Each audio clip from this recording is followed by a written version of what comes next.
اور اس کا ایک واقعہ بھی، حضرت عمر ہمیشہ حضرت ابو بکر سے نہ کوشش کرتے تھے آگے نکل جاؤں، آگے نکل جاؤں، آگے نکل جاؤں، ساری زندگی موقع نہ بن سکا۔ تبوک کا موقع آیا تو اللہ کے نبی نے کہا مال خرچ کرو۔ عثمان رضی اللہ تعالیٰ نے 10,000 لشکر کا سارا سامان تیار کیا، ان کی سواریاں، ان کا راشن کے لیے تھیلوں کو بند کرنے کے لیے دھاگے تک اپنے گھر سے دیے، اور 300 دینار اوپر دیے۔ تو اللہ کے نبی کی جھولی میں وہ 300 دینار پڑے تھے یوں، اور آپ ان دیناروں کو اٹھا کے یوں فرما رہے تھے ما علی عثمان اللہ یعمل بعدا، عثمان آج کے بعد کچھ بھی نہ کرے تو جنت واجب ہوگی۔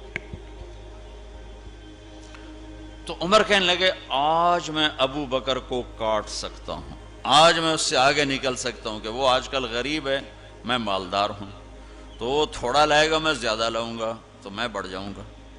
لہٰذا انہوں نے اپنے مال کا آدھا حصہ، آدھا گھر میں رکھا اور آدھا لے کر آئے۔ ابو بکر نے جھاڑو پھیر دیا، جو کچھ تھا وہ سارا سمیٹ کے لے آئے۔ جب دونوں پراپرٹی سامنے رکھی گئیں تو حضرت عمر کی بہت زیادہ نظر آ رہی، ابو بکر کی بہت تھوڑی نظر آ رہی، لہٰذا حضرت عمر بڑے اطمینان میں کھڑے کہ آج جیت خطاب کے بیٹے کی ہے۔ میں قربان جاؤں، اللہ رسول تو جانتے ہیں کہ کون کیا کر کے آیا ہے، تو میرے نبی نے سوال ہی بدل دیا جو اس موقع کا سوال ہی نہیں۔ کوئی آدمی مسجد میں چندہ دینے جائے، مدرسے میں چندہ دینے جائے، کہا جی مول صاحب یہ 1 لاکھ روپیہ ہے مدرسے کے لیے، مسجد کے لیے، آگے مولوی صاحب کہیں پیچھے کتنے پڑے ہوئے ہیں، تو کہے گا اے بھی واپس کرو، میں تو تھوڑی نیت ہے جو کوئی چکر لگتا ہے کہ تسی ٹھیکیدار ہو، مگر علی شاید ابھی پیچھے کتنے پے۔ یہ موقع کا سوال ہے ہی نہیں۔ مولوی صاحب کو چاہیے جی جزاک اللہ، یہ لیجئے رسید، بسم اللہ، پھر بھی موقع آئے تو دیتے رہیں۔ تو میرے نبی نے پوچھنا یہ تھا ابو بکر کتنا لائے ہو، عمر کتنا لائے ہو، اور یہی اس موقع کا سوال ہے۔ لیکن اللہ رسول جانتے ہیں کہ کس کے مال میں وزن زیادہ ہے، تو میرے نبی نے سوال بدل دیا، فرمایا عمر ما خلفت، واہ واہ، عمر پیچھے کیا چھوڑ کے آئے ہو؟ تو حضرت عمر تو وہیں دھڑم ہو گئے گا، با میں گیا، سوال سے ہی وہ پتہ چلے گا، بات میری کلی اڑ گئی وکٹ۔ عمر ما خلفت یا ما ترکت لأہلک، یہ دونوں الفاظ ہیں، پیچھے گھر والوں کے لیے کیا چھوڑا؟ تو پہلے حضرت عمر بڑے جوش میں کھڑے تھے، پھر ایک دم ڈھیلے ہو گئے، کہنے بعد جی آدھا چھوڑا ہے آدھا لایا ہوں۔ پھر آپ نے کہا ابا بکر ما خلفت یا ما ترکت لأہلک، ابو بکر تو پیچھے چھوڑ کے کیا آیا، بچوں کے لیے کیا چھوڑ کے آیا؟ تو ان کا ترکت اللہ ورسول،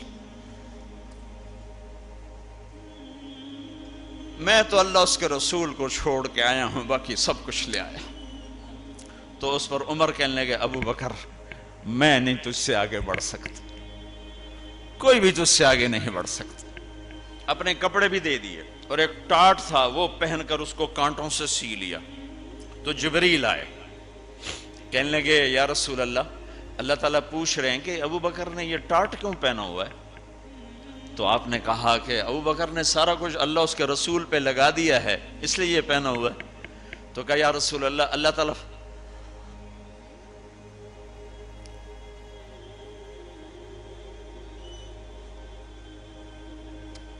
تعالیٰ فرما رہے ہیں ابو بکر سے پوچھو مجھ سے راضی تو ہے، مجھ سے راضی تو ہے، اس فقر میں مجھ سے راضی ہے؟ میں تو اتنا سفر کر کے آیا ہوں، حالانکہ ابھی 4 دن پہلے میں 12 ملکوں کا 10 ملکوں کا سفر کر کے ہوں، ساری ہڈیوں میں درد ہے، میں اس لیے آیا ہوں کہ چلو کوئی بخشش کا بہانہ مل جائے، کوئی بخشش کا بہانہ مل جائے، اللہ راضی ہو جائے۔ آپ سارے اس لیے حج پہ جا رہے ہو کہ اللہ راضی ہو جائے۔ جو سارے جہان سے کہتا ہے مجھے راضی کر، وہ کہہ رہا ہے ابو بکر سے پوچھو مجھ سے راضی تو ہے۔ تو آپ نے کہا ابو بکر تیرا رب تجھے سلام بھی کہہ رہا ہے اور پوچھ رہا ہے کہ راضی ہو؟ تو ابو بکر کی چیخیں نکلی، میں اپنے رب سے راضی، میں اپنے رب سے راضی، میں اپنے رب سے راضی۔ میرے بھائیو بہنوں، زندگی ایسے گزار کے مرو کہ اللہ کو ملو تو اللہ خوش ہو کے مل رہا، ایسے نہ مرو کہ اللہ کی بارگاہ میں پیش کیے جا رہے ہوں مجرم بن کر، قیدی بن کر۔